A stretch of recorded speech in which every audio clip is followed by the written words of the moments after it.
Hi viewers, welcome to எங்கன desk YouTube channel. இந்த video மூலமா இபிஎஃப்ஓ தரப்பிலிருந்து வெளியாயிருந்த ஒரு முக்கிய கூட்டம் நடந்திருந்தது. 113வது நிர்வாக குழு கூட்டத்தில் நிறைய முக்கிய முடிவுகள் எல்லாமே. ஹாய் வியூவர்ஸ், வெல்கம் டு எங்கன டெஸ்க் யூடியூப் சேனல். இபிஎஃப்ஓ தரப்பிலிருந்து வந்து பார்த்தீங்க அப்படின்னா ஒரு புதிய மீட்டிங் நடந்திருந்தது. அந்த மீட்டிங்கில் நிறைய முக்கிய முடிவுகள் எல்லாமே எடுத்திருக்கிறாங்க. அந்த மீட்டிங்கில் என்னெல்லாம் டிஸ்கஸ் பண்ணாங்க அப்படிங்கிற விவரங்களை தெளிவாக பார்க்கலாம். அது மட்டும் இல்லாமல் இந்த வீடியோவை மறக்காமல் லைக் பண்ணுங்கள், உங்கள் நண்பர்களுக்கும் ஷேர் பண்ணுங்கள். அப்போ தான் நம்ம இபிஎஃப்ஓ சம்மந்தமாக போடுற எல்லா அப்டேட்ஸும் உங்களுக்கு இன்ஸ்டன்ட் நோட்டிஃபிகேஷனாக கிடச்சிடும். வாங்க வீடியோக்குள்ளே போகலாம். ஹாய் ஃப்ரெண்ட்ஸ், இபிஎஃப்ஓ தரப்பில் வந்து பார்த்தீங்க அப்படின்னா அப்பப்போ நிர்வாக குழு மீட்டிங்ஸ் எல்லாமே நடத்திட்டு இருப்பாங்க.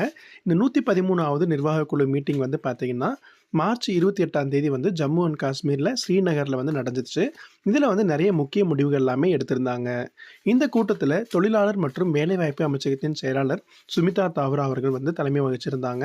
இபிஎஃப்ஓ ஆணையர் ரமேஷ் கிருஷ்ணமூர்த்தி மற்றும் தொழிலாளர் சங்கங்கள், தொழிலாளர் பிரதிநிதிகள் எல்லாருமே கலந்துருந்தாங்க.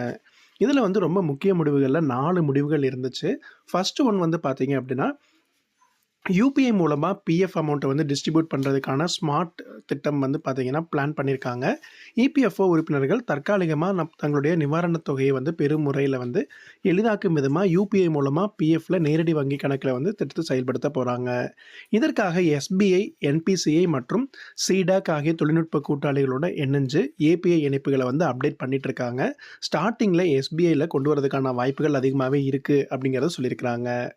அடுத்து ரொம்ப முக்கியமான அப்டேட் வந்து பார்த்தீங்க அப்படின்னா ஆட்டோ கிளைம் ப்ராசஸில் இது வரைக்கும் வந்து பார்த்தீங்கன்னா இருந்த வரம்பை உயர்த்தி 5 லட்சம் ரூபாயாக வந்து இனிமேல் வந்து ஆட்டோ கிளைம் மூலமாக நம்ம பெற முடியும் அப்படிங்கிறத வந்து இந்த கூட்டத்தில் வந்து டிஸ்கஸ் பண்ணி எடுத்திருக்காங்க. இதன் மூலமாக கோடிக்கணக்கான இபிஎஃப் சந்தாதாரர்கள் மிகுந்த வசதி வந்து இதன் மூலமாக கிடைக்கும். இபிஎஃப்ஓ கணக்கிலிருந்து நம்ம பணம் எடுக்கிறதுக்கு வந்து பார்த்திங்கன்னா இப்போது நிறைய ஆன்லைன் அப்ளிகேஷன்ஸ் எல்லாமே வந்து ஆட்டோ கிளைம் மெத்தடில் தான் வந்துட்டுருக்கு. இப்போ அதனுடைய வரம்பை 5 லட்சமாக வந்து உயர்த்துறதுக்கும் பேசியிருக்காங்க.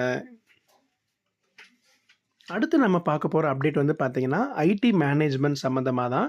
இபிஎஃப்ஓட சைட்ஸ் 2.01 அப்படிங்கிற ஒரு புதிய வந்து கம்ப்யூட்டர் இன்ஃப்ராஸ்ட்ரக்சரை வந்து டெவலப் பண்ணிட்டு இருக்காங்க. இதில் வந்து யூசர் மேனேஜ்மெண்ட், சென்ட்ரலைஸ்டு மணி எக்ஸ்சேஞ்சு, ட்ரான்ஸ்ஃபர், அது மட்டும் இல்லாமல் எலக்ட்ரானிக் சலான் கம் ரிட்டன் ஆகிய புதிய முறைகள் வந்து அறிமுகப்படுத்த போகிறாங்க. அடுத்த 2 மாதங்களுக்குள்ளேயே இந்த புதிய அமைப்பு முழுமையாக செயல்படுத்தப்படும் அப்படிங்கிறதையும் அதிகாரிகள் வந்து இந்த ஒரு மீட்டிங்கில் தெரிவிச்சிருந்தாங்க. அடுத்தது வந்து பார்த்தீங்க அப்படின்னா உயர் ஊதியத்திற்கான ஓய்வூதிய கோரிக்கைகள் வந்து பார்த்தீங்கன்னா செயலாக்கத்துக்கு கொண்டு வரதுக்கு பிஓஹெச்டபிள்யூ அப்படிங்கிற கோரிக்கை எல்லாமே செயலாக்கத்துக்கு கொண்டு வராங்க. இந்த உயர் ஊதியத்துக்கான கோரிக்கைகள் விரைவாக செயல்படுத்துவதற்கு போன மாதத்தோட கம்பேர் பண்ணும்போது வந்து பார்த்தீங்கன்னா 22.8% அதிக எண்ணிக்கையிலான விண்ணப்பங்கள் வந்து இன்ஸ்டண்ட்டாக க்ளோஸ் பண்ணியிருக்காங்க. மேலும் வந்து பார்த்தீங்கன்னா 3,26,152 தேவை கடிதங்கள் வந்து வெளியிடப்பட்டுள்ளதாக சொல்லியிருக்கிறாங்க. இந்த ஒரு அப்டேட் மூலமாக 29.5% அதிகரிப்பை வந்து இபிஎஃப்ஓ வந்து பார்த்தீங்கன்னா அப்டேட் பண்ணியிருக்காங்க. அது மட்டும் இல்லாமல் இபிஎஃப்ஓ இப்போ உயர்நீதிமன்றத்தில் ஒரு உத்தரவு கொடுத்துருந்தாங்க. அதன் மூலமாக இந்த செயல்முறை எல்லாத்தையுமே வந்து குயிக்காக முடிக்கிறதுக்காகவும் உறுதி அளிச்சுள்ளதாக சொல்லியிருக்கிறாங்க. அப்படின்னா இபிஎஃப்ஓ அதில் என்னெல்லாம் புது அப்டேட்ஸ் கொண்டு வந்திருக்கிறாங்க, என்ன ஸ்கீம்ஸ் எல்லாம் மக்களுக்கு வந்திருக்கு அப்படிங்கிறத எக்ஸ்பிளைன் பண்ணுறதுக்கு ஆன்லைன் பேஸில் சமூக ஊடகங்கள் மூலமாக நிறைய விழிப்புணர்வு ஏற்படுத்தும் முயற்சிகளையும் மேற்கொள்ளும் திட்டத்தையும் கையில் வச்சிருக்கிறாங்க. இது எல்லாம் தான் இந்த மீட்டிங்கில் வந்து டிஸ்கஸ் பண்ணியிருந்தாங்க. இதன் மூலமாக நிறைய மக்களுக்கு இபிஎஃப்ஓ தரப்புலேருந்து நிறைய பெனிஃபிட்ஸும் சீக்கிரமாகவே வரப்போகுது அப்படிங்கிறதையும் சொல்லலாம். கவர்மெண்ட் இந்த மீட்டிங் சம்மந்தமான ஒரு ப்ரெஸ் ரிலீஸை கூட கொடுத்துருந்தாங்க. அந்த ப்ரெஸ் ரிலீஸை நீங்கள் டவுன்லோட் பண்ணுறதுக்கான லிங்கை டிஸ்கிரிப்ஷனில் கீழே கொடுத்துருக்கேன். அதை டவுன்லோட் பண்ணி நான் இப்போ சொன்ன இன்ஃபர்மேஷன்ஸ் எல்லாமே நீங்கள் செக் பண்ணி பார்த்துக்கோங்க. இந்த வீடியோவை மறக்காமல் உங்கள் நண்பர்களுக்கும் ஷேர் பண்ணுங்கள். மறக்காமல் நம்ம சேனலை சப்ஸ்கிரைப் பண்ணிக்கோங்க. டெய்லி நம்ம போடுற எல்லா அப்டேட்ஸும் உங்களுக்கு இன்ஸ்டன்ட் நோட்டிஃபிகேஷனாக கிடைச்சிடும். மீண்டும் அடுத்த பயனுள்ள வீடியோவில் சந்திக்கலாம். நன்றி.